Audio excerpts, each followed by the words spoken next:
ที่อ้อมเพื่อนนั่นนี่มันก็งามเลยพี่น้อง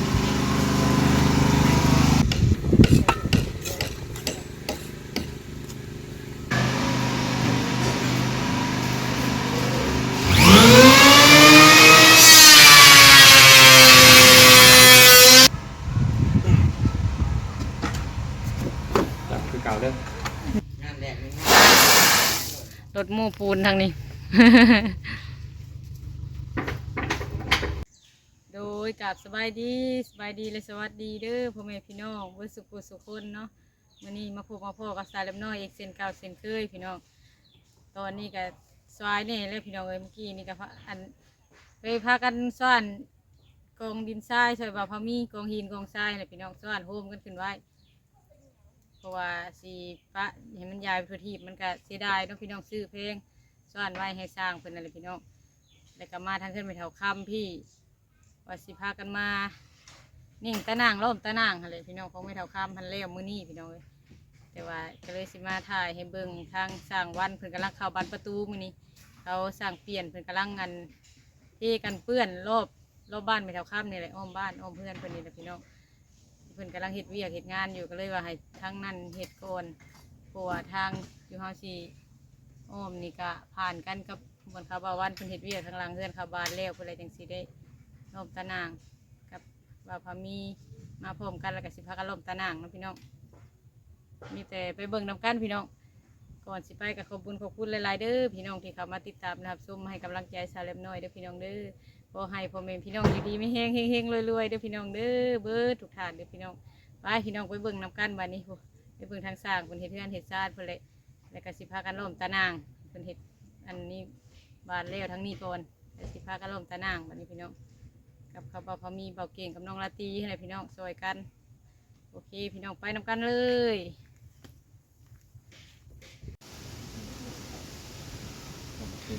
โดยบานนี้เปิดภาพมาบานนี้กับป้าตัวพี่น้องเพิ่นเทกันเปื้อนทั้งข้างเพื่อนไปเท่าค่ำอันนี้เป็นด้านหลังพี่น้องเลยต้องไอเปลี่ยนเพิ่นพากันเทอ้อมไปทางนั้นเพิ่นเลยแต่กันยังข้างเบื้องนี้เพราะว่าบาวันเพิ่นยังเข้าบานประตูอยู่ทางนี้เหลื่อมเนาะแดดเนาะทางนี้เนาะตัวเพิ่นกำลังเห็ดเวียกเป็นอยู่พี่น้องแย่งซ้ายแย่งขวาอยู่พี่น้องเลยแทกอะไรก็ใส่บานผับกบเมียนแล้วว่าแต่ว่านี่นะบ่กบวังเสา กบวังเศร้านี่ตัวว่านี่นี่ตัวว่านี่เขาแล้วนี่ครับ เอาเร็วทางนั้นเนาะเขาเดี๋ยวตัวนั้นก็พบตัวทั้งหลังสับมัวเลยแต่ยังบานทางนี้เนาะให้น้องเพิ่นเห็ดเวียกกับพี่น้องเลยสบายดีเป็นสิเจ้าสบายดีครับไปเปิดเครื่องจักรเลยเนาะบัดนี้สิเจ้าได้บัดนี้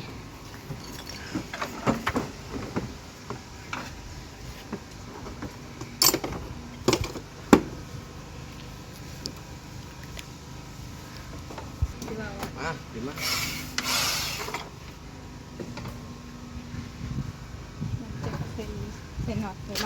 น้องพวงขึ้นไปได้บัดนี้ได้จับดีๆได้หมวกเหลืองนี่เนาะหมวกเหลืองเข้ากับบ้านประตูจากหมวกเหลืองก็มีหมวกแล้ว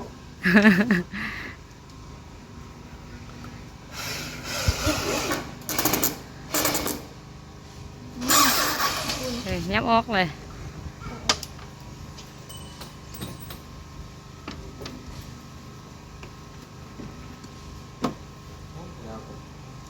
เราก็ทั้งซีมาปันไป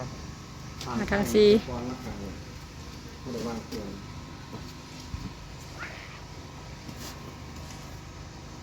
ทางซีมาห้องบ่มาห้องบ่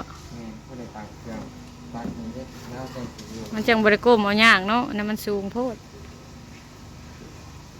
ปลาตัวทางนี้เด็ดได้มือนี่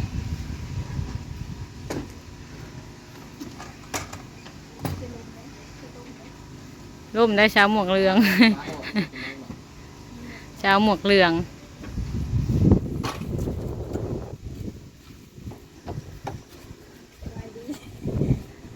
ตัวส่งขาดก้นว่าอย่างไรเรียกพินไส้พินขวาซ่อนอยู่ส่งเห็ดเวียกจะเป็นอย่างส่งนุ่งมาเห็ดเวียกกับนุ่งไล่ตัวซ่อนนะปล่อยก็คือการทะเล ขึ้นจับซอยกันพี่น้องเลยสร้างวันกับสร้างผู้วง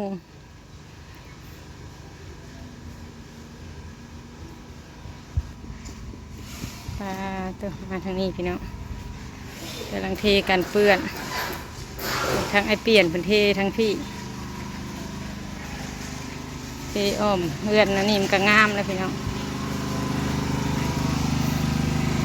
ปลาตัวเลือบมาบาทนี้สบายดีเด้อว้าวพันมหาไอพันมหาเพิ่นมาซอยมาซอยไอเปลี่ยนเทกันเปื้อนพี่น้องเลย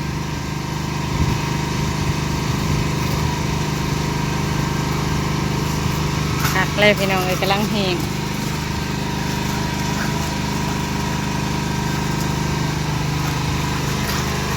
เทกันเปื้อนเลยจังนั้นกันแล้วได้เวียกเพิ่น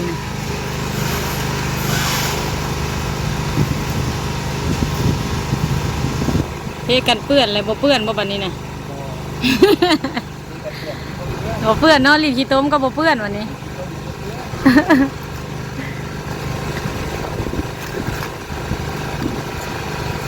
ได้ผู้ซอยเนาะมื้อนี้เนาะได้เสี่ยวเห็ดซอย มาอยู่พี่ก็ได้เสี่ยวได้พี่น้องเอ้ย ออกไปตึกเบ็ดอยู่พุ่มเตาถ่านพาลื่นเคยกันไหวอะไรเนาะโอ้ให้กันยากับมาคือกันกันยากับมาซอยเวียกน้ำพ่อหุ่นสบายดีบ้างล่ะมาเห็นมาซอยเวียกพ่อเป็นแบบนี้พิมพ์ไปใส่กับพิมพ์นะน้องพิมพ์ไปใส่พิมพ์กับมาบ่พิมพ์ผ้าบ่ได้มาบ่อยู่ในผู้อยู่ผู้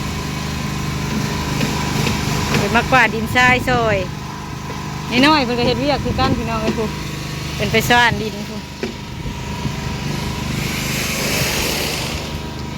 ให้กันยาคนดูพี่น้องเอ้ยเห็นในคลิปนี่บ่าวพามีเพิ่นละดุแท้เฮ็ดเวียกซอยพ่อแม่ทั้งสองไอ้น้องพี่น้องเอ้ยเป็นมาเฮ็ดซอยกันก็ไม่เปลี่ยนมื้อนี้ให้เปลี่ยนมาอยู่สวรรค์เลยได้เสี่ยวได้พี่น้องเอ้ย ลื่นเคยกันไว้อะไรพี่น้องก็ดีเรามาอยู่พี่กะเบิดคอยลื่นกับไผก็ได้เสี่ยวได้มาเฮ็ดซอยบัดนี้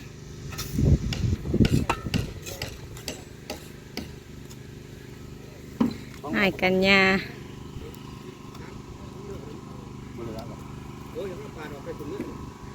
แล้วก็ยังข้างนั่นเนาะพอดีเขาบาวันเพิ่นค่าขาบานเบื้องนั่น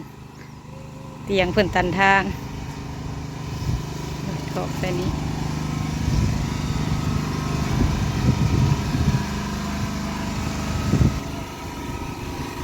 ปุ๊บน้องพิมพากับมาโผล่เพิ่นปุ๊บลิ้นอยู่พี่น้องเลยมีแต่อ้ายเพิ่นเฮ็ดเวียก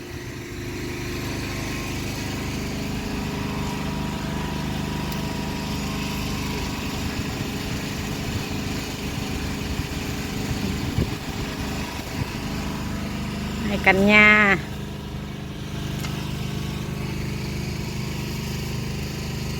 เด็ดกับบ่ย่านนะกันยาวะ2 โล3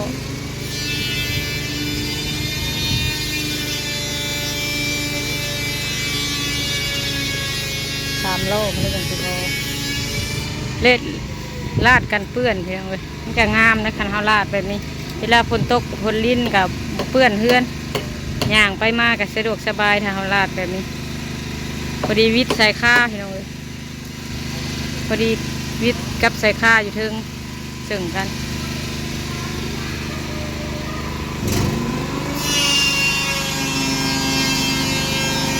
กลางวันเพิ่นกบบานประตู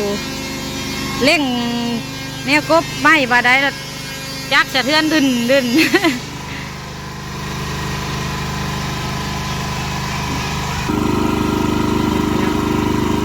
เสียงจักกระดังในจักหน่อยเด้อพี่น้องเพราะว่าบาวันเพิ่นกบไม้อยู่ในก็เลยเปิดจัก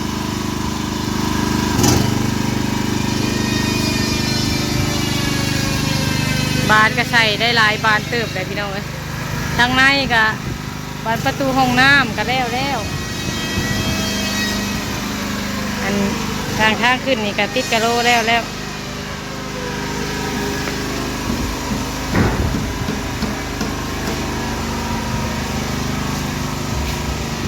บานประตูห้องน้ำ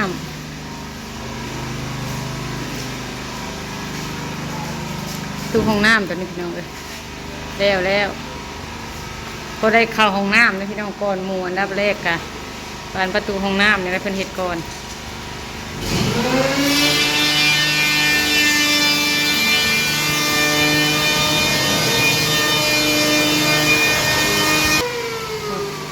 ระวังประตูหนีบมือเลยล่ะน้อยสบายดีล่ะมากับผู้ใดมื้อนี้กลับบ้านน้ำเมื่อเล่บ่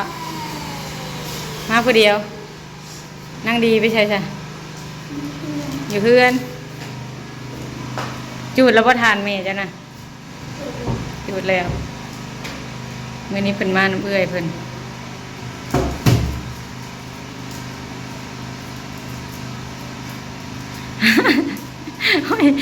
ชาวหมวกเหลืองนี่เนาะยิ้มอย่างเนาะ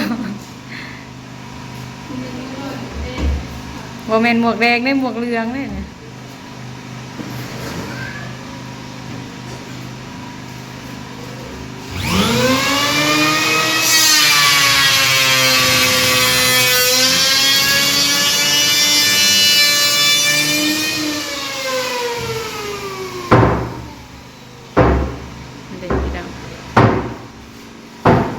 ประตูสีนี่ก็งามอยู่แบบเรียบสีเย็นตาดีบ่เจิดจ้าเกินไป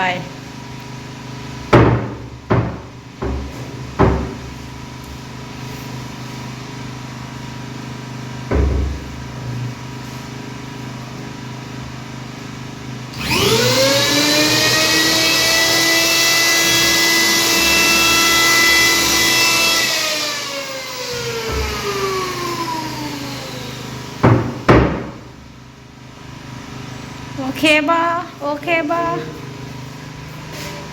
ใส่กบเอ็นอย่างเลยตัวกบเป็นซื้อมาใหม่ๆมันมาดเฉพาะข่าวบานประตูขึ้นไปตู้คำเลยได้นี่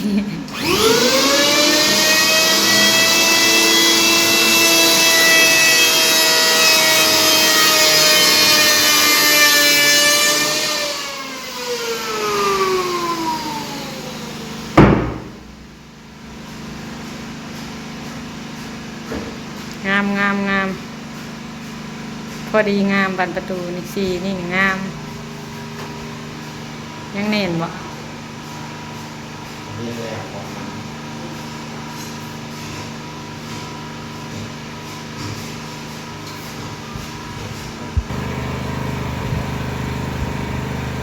ำลังสิผสมปูนพี่น้องผสมปูนเทกันเปื้อนต่อไปให้มันสุดทั้งนี้ไปว่างนั้นเสียงจักมันดังว่าวเราไม่ได้ยินพี่น้องก็เลยยับมาทางนี้เม็ด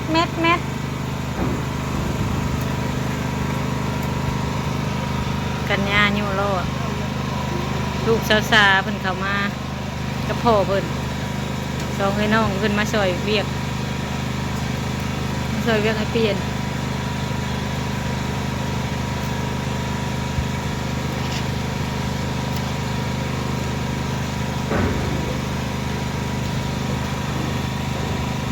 กำลังเทกเม็ดนะแล้วบานนี้พี่น้องย่างข้าวตัวนี้ใครอยู่ดอกในเมียซอยอยู่พอได้จับซอยกัน พอได้น้องพงจับซอยพี่น้องเลยคู่ไปคู่มันพี่น้องโอ้ยคู่เบาเก่งกับน้องละตีก็พอได้จับนั่นจับนี่ซอยกันคู่นี้ก็พอได้จับนั่นจับนี่ซอยกันดีกว่าบ่ได้กันดีกว่าบ่ได้ดอกเนาะตะวันเนาะ หัวอีตะวันก็อีนั่นเลยโอ้ยตะเก่งนะกันตะเก่งเทคนิคเข้าประตูพี่น้องเลย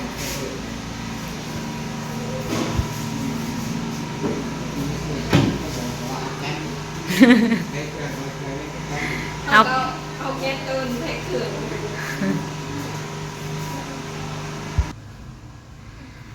ำลังไม้พี่น้องบิ๊กเฟิร์สไม้แทกแล้วก็ไม้มันเชิงจุดดีก็ถือว่าใช้ได้อยู่ได้พี่น้องบาวันก็ได้อายุซ้ำนี่แต่ว่าเข้าบานประตูก็ได้โอ้บ่ธรรมดาได้พี่น้องเลยบางคนผู้เพื่อเพิ่นสิเป็นก็บ่ได้ง่ายเข้าบานนะมันยาก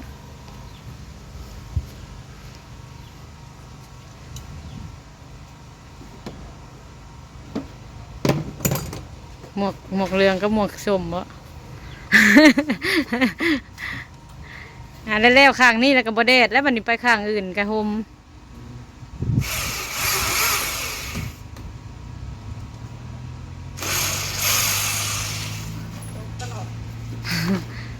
ตกให้น้องภูวงเก็บตกแล้วก็ให้น้องภูวงเก็บเจาะพ่อให้มันได้หูมันบ่ แมนแต่สิเปลี่ยนหลอกจอมันก็เปลี่ยนหลอกจอมันก็ยัง แน่นอะไร เนี่ยมาเปลี่ยนไปเปลี่ยนมาจับคือเก่าเด้อ ดีน้องภูวงกับพ่อได้มีเวียกเห็ดพี่น้องเลยพ่อได้เห็ดซอยภูก็แก๊กจับซอยกันจะได้แต่เด็ดเนาะทางนี้ถ่ายกับอยากเห็นไปได้มันเด็ด สว่างถึงไง มันสว่านใหญ่เนาะ สว่างหน่อยว่าสิสื่อเยอะแต่มันบ่ทันมีเงิน ซื้อตัวสว่านไฟผ้าตัวน้อยเนาะกับเจาะง่ายแบบนึงตัวนี้มันต้องเจาะระดับตัวใหญ่เจาะเสาบ่ประเภทแบบนี้ ตัวนี้ เจ็บมือ ประเภทเจาะเสาเจาะนั่นมันใหญ่ตัวนี้ แมน มันมีรุ่นน้อยลงอีกเนาะจังสบาย ตัวนี้ง่ายง่ายนี่ได้เบิดตัว เจาะปูนเจาะเสาเนาะได้เบิดตัวนี้ อืม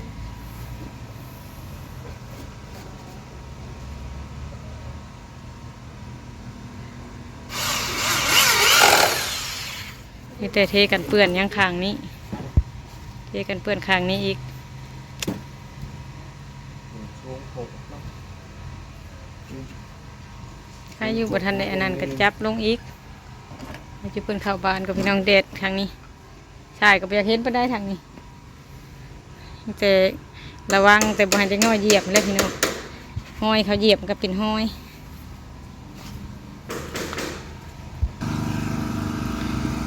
โดยพี่น้องทางอันบ่าวพันมหาให้พันมหาเพิ่นกำลังสีเทปูนก็ไม่เปลี่ยนอยู่เนาะโปรยปูนเทมาหอดหันแล้วแล้วก็เกี่ยวมาทั้งหน้านี่อีกแล้วก็อ้อมทั้งข้างทั้งหลังอะไรพี่น้องก็มือนี้ก็สิแล้วอยู่ประจักอยู่ประเทก็ได้แต่ว่าเขาไปวางนั้นมันเสียงจักบ่ได้ยินพี่น้องก็เลยบ่ได้เข้าไปถ่ายใกล้ๆปานใดแต่เข้าไปถ่ายอยู่หักบ่ได้อยู่โดนปานใดบ่ได้ยิน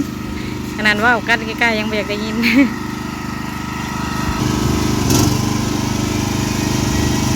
นะสิเทปูนสุดมานี่แล้วก็เกี่ยวอ้อมไปพี่ได้เอาบอมือนี่ฮะ ที่มันเปิด ปูนเบิดเห็นได้ใช่ไหมต้องถามพระเจ้าไปเลย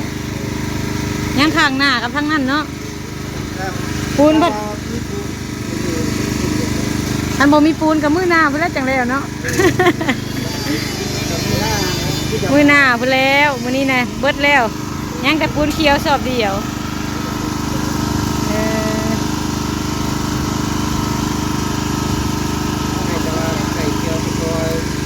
ใครแต่ได้เสียวมาซอยเนาะ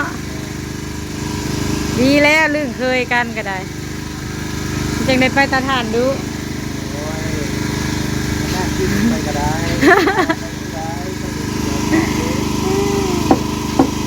พอได้มีบ่อนไปพี่น้องเอ้ยเรากับบูบ่อนไปทางใดพอได้ไปตาถ่าน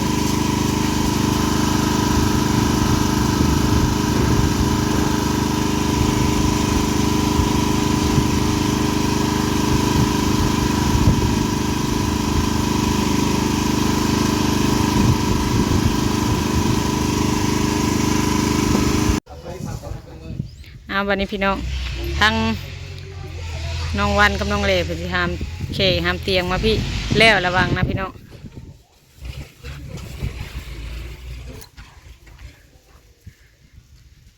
น้องลาน้อยก็มาซอยอ้ายซอยเอื้อยเพิ่น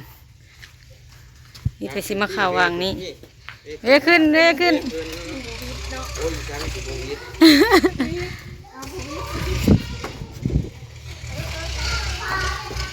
ซอยกันเลยพี่น้องเอ้ยผู้ ฟังสิ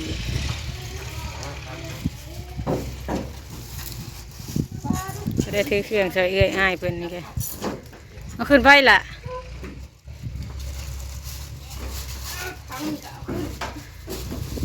ทางก็เอาขึ้นไปพอได้งอย ทีมงานสร้างเล่ พูดหากับตามมั้งหากับ ทีมงานสร้างเล่สร้างวัน ทีมงานสร้างเล่สร้างวันทางนี้กับทีมงานสร้างเปลี่ยนกับสร้างพันมหาทางนี้ทางนั้นสร้างเล่ก็สร้างวัน โอ้ยปูนเบิดเลยสิได้หยุดแล้ววันนี้ครึ่งวันเนาะเห็นงานครึ่งวันได้มื้อนี้ มาปูนปิดเนี่ย งานปูนปิดพี่น้องมื้อนี้วันเสาร์วันอาทิตย์งานปูนก็ปิดนี่แต่เอาหินมาใส่บัดนี้เอาหินมาใส่นี่แล้วก็ขลุ่นแล้วก็ลาดนี่ก็แล้วตัวนี้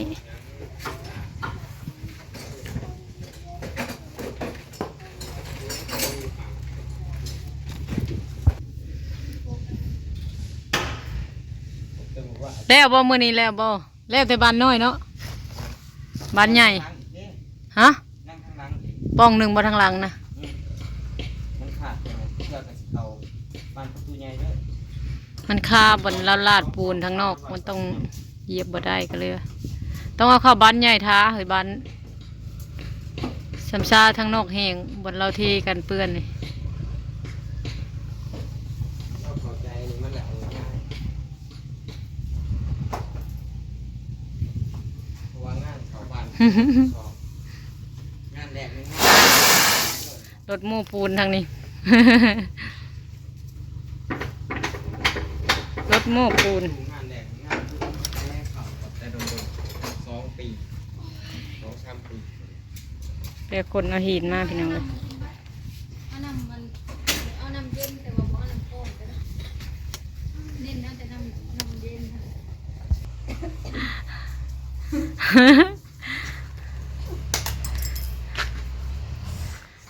บอกให้ยับเขาบอก ว่าตีนเตะออก หัดยับออก ก็จะไม่รู้โอ้ย ก็เลยเรื่อยขอมาเบิ่งเรื่อย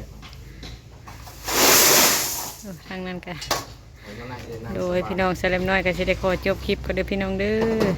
ขอบคุญขอบคุณหลายๆที่มาติดตามและให้กำลังใจสำหรับคลิปนี้ก็จะได้ขอจบคลิปก่อนพี่น้องเลยที่พากันไปเฮ็ดเวียกก่อนบัดนี้ทางสร้างวันเพิ่นมาอยู่วังนี้ใครเน้มันห่มเลยมาอยู่วังนี้ใครเน้มันห่มเนาะ แม่นั่งก็ได้ นั่งก็ได้ก็สิขอจบคลิปก่อนเด้อพี่น้องเด้อขอบคุณหลายๆสบายดีเด้อ สบายดี เด้อคู่พระคู่นาง